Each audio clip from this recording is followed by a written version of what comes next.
Welcome to Hoyt's Bowhunting Whitetails.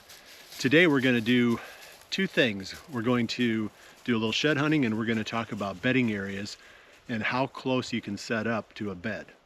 This is something that it's going to be an interesting topic because I'm not even 100% sure on each situation what I would do. So as we're looking for sheds, we're going to kind of bounce around and hit a couple of bedding areas and then talk specifically about how we would set up on each one. But before we get going, I wanted to call your attention to a sale that we're having on the Bowhunting Whitetails merchandise. And Jordan's loaded up in it. She's got the hat and the sweatshirt on, but we've got a bunch of t-shirts too. We're trying to clear out the inventory that we've got in order for her to be able to create some new designs. So tell us what they have to do, Jordan, to get the deal. If you go to shopbowhuntingwhitetails.com, or I think is linked to the YouTube channel as well, or the Instagram, and you use code SPRINGCLEANING in all caps at checkout, it's 30% off everything. So no space, right? No space, just capital spring cleaning. Okay, let's get walking. We're in an area where we did the TSI earlier this winter, just a few weeks ago. So I don't know how much the deer have moved back into it because it's been maybe 10 days since we were in here with a chainsaw. So that'll be interesting. Either way, there's going to be beds there to talk about. Whether we can find shed antlers or not, I guess that's a bigger question. Hoyt's Bowhunting Whitetails is brought to you by Redneck Blinds, Code of Silence Apparel, Hunt Stand Pro Whitetail, Fuse Accessories, Elevate Tree Stands, B3 Releases and Broadheads, and Hoyt.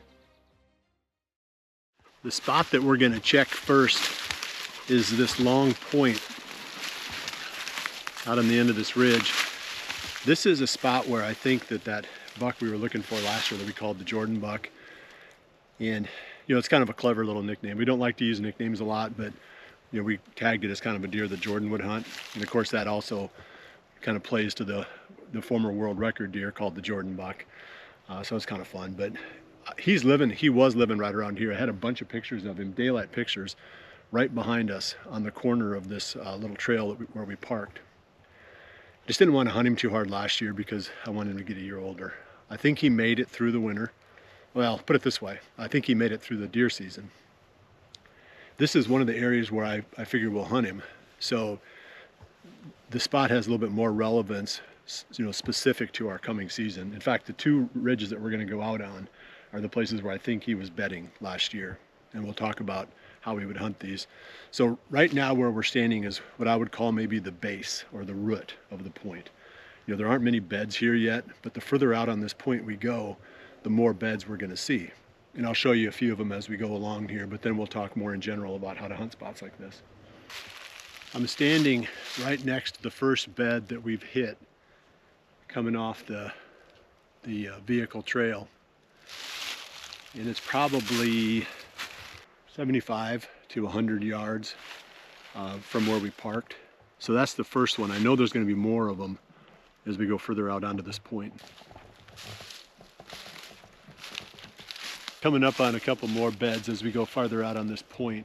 I see two right behind us, and then in front of me I see another one for sure. This one looks like it gets used quite a bit. So we're about 150 yards from the four-wheeler now. That's a very safe distance. I think we can sneak in from that far away without even any wind to cover us. So they're coming fast and furious now. Here's another one. I can see a couple more in front. So, I mean, needless to say, I mean, we'll just throw a couple more in here as B-roll, but needless to say, there's enough beds out here that during the rut, even if the buck isn't bedding here, he knows that there are does that are. So this is one of the spots that he's going to check. So I think we got this one pegged. You know, I think we got to go back to where we started and maybe look at some options about exactly how to hunt this. But we know the beds are out here. We're back to where we started, and the whole point of it is try to get as close to where the deer are bedding as you can without being right in amongst them, because at the end of the morning hunt you have to find a way to get back down and get out of there. Well, there's heavy trails coming off that bedding point that feed over here towards this trail, towards the four-wheeler vehicle trail. And if you look at it, the terrain drops off really fast, super fast on this side. So if you could get into a tree on this side, your scent would go above the deer's heads if you hunted it with the wind blowing out towards the valley. Right, which would be a north? Yeah, north or a northwest. And it'd be perfect because no matter where he went then, even if he went down the hill behind, heading out of his bedding area or heading into his bedding area or checking that same bedding area for does. We're not even saying this is necessarily where he beds, but he'll know that when the rut comes that the does are bedding in here. So he'll be coming through here looking. So no matter which way he goes, he wouldn't smell us. Right. So that would be super important. Plus, we're probably 75 yards, I would say, from the closest bed, which is a safe distance, especially with a little bit of wind. You should be able to get into, that close to them without them knowing. And we were saying too, getting in and out, if we could put it like right there, would be really easy because it's not very far off of the trail. You don't have to disturb a bunch of anything. No, I mean, as long as you're not going to make noise walking up that trail. Right. And if you have some kind of an electric, to get you partway there, you shouldn't alert anything even as you're coming in on the vehicle. So it's not that far as a crow flies from the buildings, but if you drive in here, it's quite a ways. It's a mile. Yeah. Yeah. So you'd have to go a mile to get here, and you don't want to walk that far. If you try to come in straight from the buildings, you're going to be going through the deer beds. So I think it's a cool setup. I mean, I really think we can kill that deer here. I really do. And we've got a stand a little ways down the ridge behind us, but I think by then a lot of the deer have fanned out. Because there's multiple different directions they can go from there depending on what their goal is or where they're heading. Yeah, and the better you can bottleneck them in, around the bedding area. Yeah. Like the tighter you can get to where they bed, the closer you are to that, focal point. Right, because it seems like it's kind of like the main highway, then it branches out like literally right at this corner, kind of. Yeah. So you could pick one of the branches, and that would be fine. But it's better yet to be before they branch. Less of a gamble. Final step would be picking a tree here. It would be nice if there was one right along that downwind edge of where we talked about here. But the trees that are there, they aren't very straight. I don't think we'll be able to get two stands into them. And then there's one perfect one right here, but that's going to be, very badly skylined. So I don't know that would be a good option. So we might have to go further back to the corner, and not exactly where we'd like to be. I'd love to be just right here, like 20 yards off the corner of that trail, the ATV trail on the downwind edge of the ridge. But there's not always perfect trees where you want them.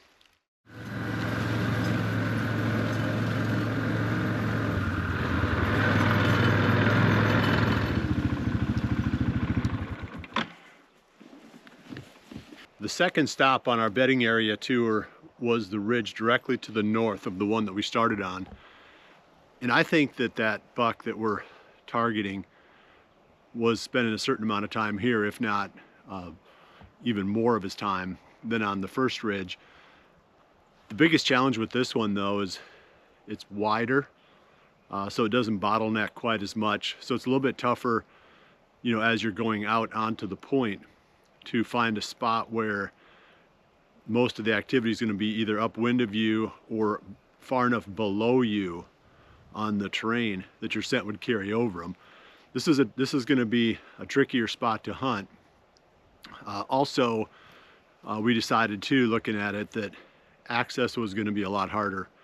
The first spot was pretty cut and dried. This one, you'd have to come in the evening, or in the afternoon rather, from the field direction, go out onto the point a little ways, set up, hunt, and then at the end of legal shooting time, you'd have to drop down into the little valley that separates those two ridges and sneak out that way. Otherwise, you'd be going back into the direction of the food, and you'd be bumping way too many deer on the way out in the evening.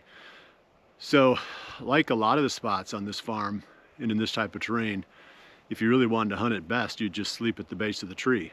We've talked about that, and that really is the best solution. I mean, if you're trying to solve the entry and exit riddle, the best way to do it is to do all of your entry and exit during the middle of the day when the deer aren't out in the open.